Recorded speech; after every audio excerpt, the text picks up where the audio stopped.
Oh hey, welcome inside to where the groups are collaborating with each other to produce a community-scale virtual power plant.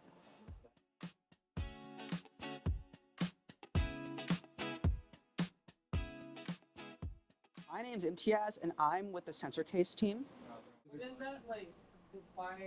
Our project is working on the mechanical design of these sensor cases, which help monitor air quality, temperature, and other aspects like particulate matter in different rooms or areas in a house or apartment. So essentially, this sensor serves as a diagnosis tool to figure out where the problems are in a particular home or in a particular apartment building.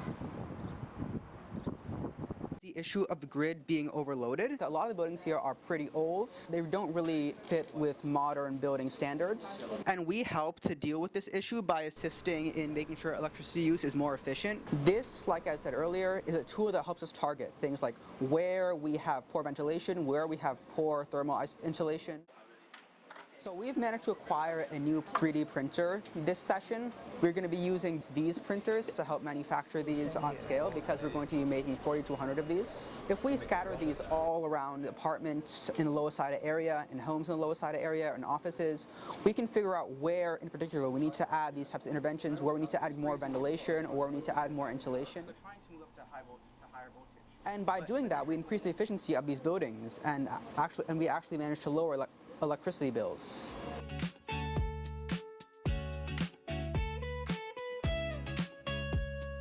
We are working on developing controls for a smart battery. We're helping Con Edison with their non-wire solution, which means that we're trying to take strain off the grid. So when a lot of people are trying to take power from the grid, what we're going to do is provide a resource to back up the grid.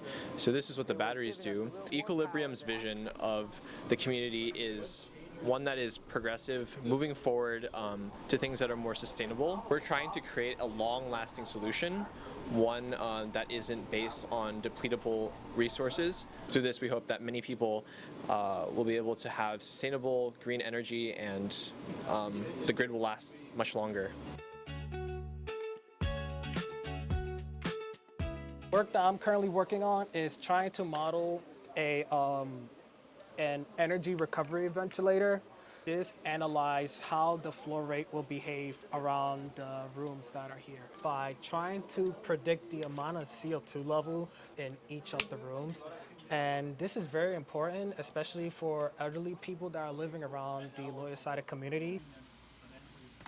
One thing about ERVs is that they have a large electrical load, so you want to maximize this unit's electrical efficiency by implementing something called load scheduling. So under what conditions does this unit turn on and off, and when does it turn on and off?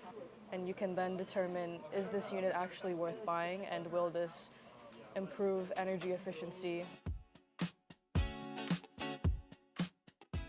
The smart plug itself is a little device that you would plug into the outlet on the wall, and the smart plug has a little display which links to your screen or monitor, and it will tell you how much power you are using. Besides the smart plug load monitor, we're also working on a thermal imager, and this could help us detect both cold and hot spots in certain objects and also rooms in general. And this allows us to see if certain objects need proper cooling, or if places are too cool and actually need proper heating.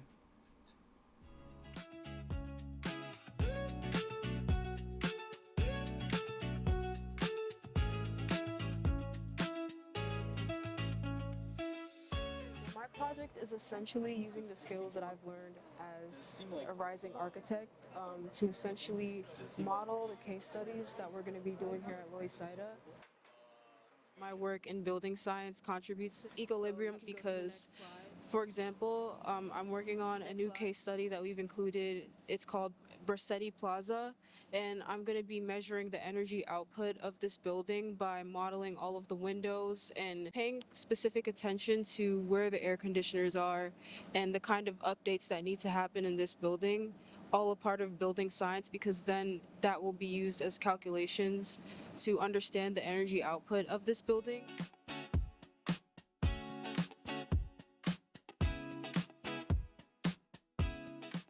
Ecolibrium is focusing on conserving energy, so using the current map that I'm creating, which calculates the potential solar energy that we could save for every single building on the Lower East Side. Currently, it's summertime and a lot of people are going to be using ACs. The electricity is coming from Con Edison, so there's only so much that Con Edison can give electricity-wise, and bills can be so high. The potential solar energy that we could get for every single building to save up more energy and get less energy from Con Edison.